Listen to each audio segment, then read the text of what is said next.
Hello இன்னைக்கு நம்ம கிவே பண்ண எங்கே வந்து பார்த்தீங்கன்னா நம்ம கீழே இருக்கிற முக்கரோடு தான் கைஸ் வந்திருக்கோம். மறக்காம நீங்க எல்லாருமே நம்ம ஐடியா ஃபாலோ பண்ணி வச்சுக்கோங்க. நெக்ஸ்ட் எங்கே வந்து கிவே பண்ணலாம் சொல்லி கமெண்ட் பண்ணுங்க.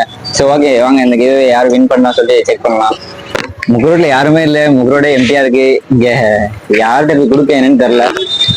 அதான் அங்கே ஒருத்தன் நிக்கிறான், வா அங்கே போய் எடுக்கும். போமா திட்டுவான் அவ்வளோ. ஹாய் சிஸ்டர், நீங்க இன்ஸ்டா யூஸ் பண்றீங்களா? இன்ஸ்டா ராமநாதம் ஐடி ஃபாலோ பண்றீங்களா? தெரியல, செக் பண்ணி பார்க்கவா? ஓகே, ஃபாலோ பண்ணி தான் இந்த ஏர்பட்ஸ் உங்களுக்கு தரேன்.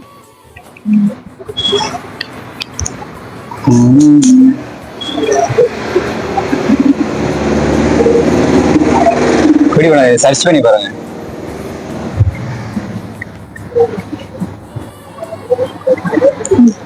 சிஸ்டர் நம்மளை ஃபாலோ பண்ணிடுவாங்க. இந்த கிவேயோட வின்னர் இந்த சிஸ்டர் தான். மறக்காம நீங்களாமே நம்ம ஐடி ஃபாலோ பண்ணி வச்சு நெக்ஸ்ட் எங்கேயும் இந்த கிவே பண்ணலாம் சொல்லிட்டு கமெண்ட் பண்ணுங்க. ஸோ ஓகே, நான் இன்னொன்று உங்களுக்கு தரேன். யூடியூப்ல சப்ஸ்கிரைப் பண்ணி தான் நான் உங்களுக்கு 500 தரேன். பண்ணிருக்கீங்களா? பண்ணலையா? ஸோ ஓகே பண்ணிக்கோங்க, நெக்ஸ்ட் டைம் வின் பண்ணலாம். ஓகே ஹாப்பியா? Okay bye.